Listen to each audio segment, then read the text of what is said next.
To stop an app to display floating icon for its unread notification in Samsung Galaxy S23 Ultra, first you have to disable Smart Pop-up View feature for that app.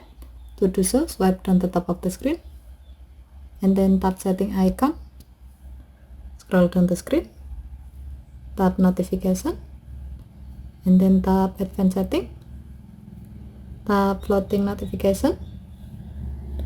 While Smart Pop-up View is selected, tap included apps, and then tap the blue on off switch next to an app you'd like to stop from displaying floating icon for unread notification.